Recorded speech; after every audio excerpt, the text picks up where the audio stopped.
les 3 étages. Perle avant de tomber fange après sa chute. J'avais une voisine qui s'appelait du nom gracieux de Rosine.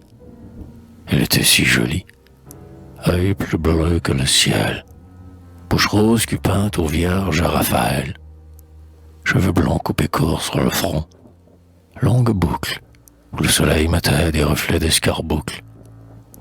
Elle avait 18 ans, un sourire perlé, comme au bord d'une fleur un papillon ailé, tintait sa mélodie à ses lèvres mobiles.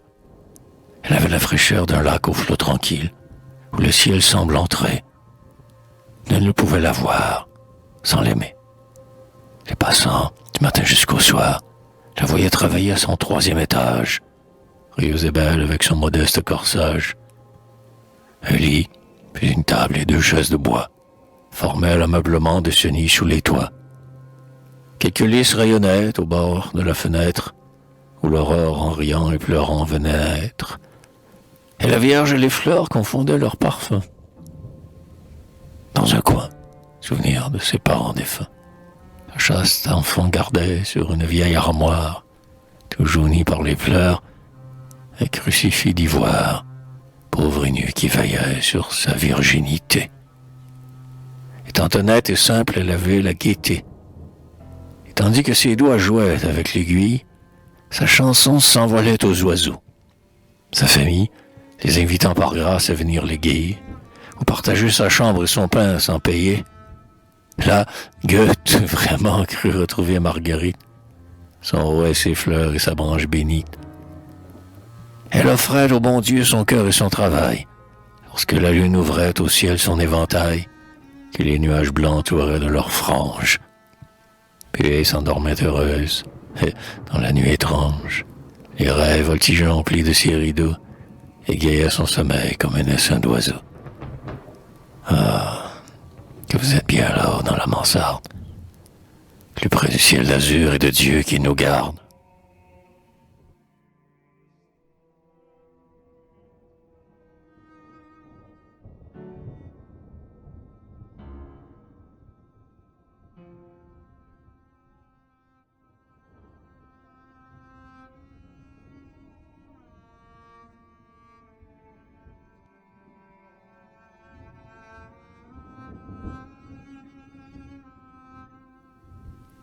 Mais hélas, peu de temps, il eut ce logis-là. Au retour de l'hiver vite, elle s'en alla. Pas bien loin. Elle vint occuper le 2e, un étage plus bas. Ce n'était plus la même. Oh non, déjà le ver se cachait dans la fleur, et l'oiseau gémissait aux mains de l'oiseleur. Pauvre fille, elle avait jeté son âme d'ange au vice, comme on jette une perle à la fange. Il faut pourtant la plaindre. Elle crut sur l'amour, comme un aveugle croit à la clarté du jour.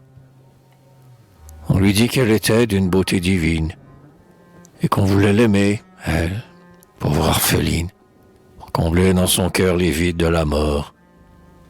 Sur le chemin du mal, on l'entraîna si fort, le piège fut si bien dérobé sous les roses, et les baisers si doux pour ses 2 lèvres roses, que sa pauvre vertu ne sut pas résister. Donc au 2e étage, elle vint habiter. La Vierge pure était à présent la grisette. Elle quitta bientôt sa modeste toilette. Plus de mouchoirs de laine et plus de bonnets blancs. Pas un petit fichu qu'on noue avec talent, un chapeau gracieux et des robes de soie. Et malgré tout cela, pour elle plus de joie. Elle essayait encore de travailler, le jour, et puis la nuit évanait, nuit de chant et d'amour. Ainsi pendant 6 mois coula son existence, reportant sa pensée au jour de son enfance. Elle avait bien des fois de déchirants remords, en ayant souvenir de ses vieux parents morts, lui répétant jadis d'être honnête sans cesse, qui, s'ils vivaient encore, maudiraient à leur vieillesse. Elle songeait aussi, les yeux de pleurs rougis, à son ancienne chambre, humble et chaste logis, et disait « J'étais mieux là-haut dans la mansarde, plus près du ciel d'azur et de Dieu qui nous garde. »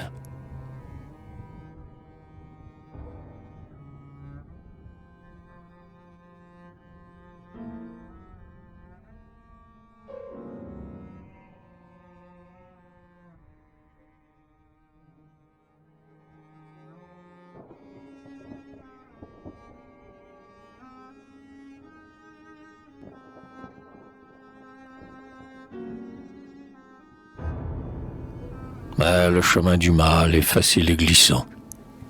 Il faut pour s'arrêter un effort tout puissant. Rosine, dont le cœur n'avait plus sous la cendre qu'une faible étincelle, allait encore descendre. Elle vint habiter du second au premier. On avait fait partir son bon vieux mobilier. Ce n'était à présent dans ses chambres coquettes que lustres et cristaux, vases et statuettes, bois de rose ou d'ébène et meubles luxueux. De fraîches fleurs ornaient ses boucles de cheveux.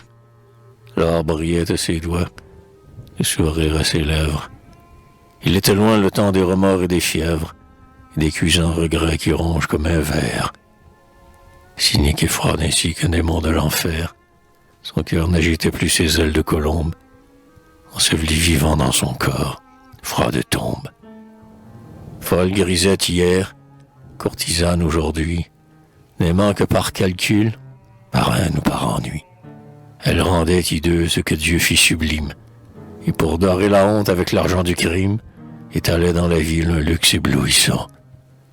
Mais les mères tournaient la tête en rugissant. Les petits enfants s'enfuyaient devant elle. Dans son regard jetait une sombre étincelle. Son triomphe fut court. L'heure de Dieu sonna. Alors, rassasié, chacun l'abandonna. Et la misère vint traîner son spectre avide au foyer où pleurait Rosine, le cœur vide. Bientôt son front pâlit sous les baisers jaloux, et les chants firent place aux excès de l'atout.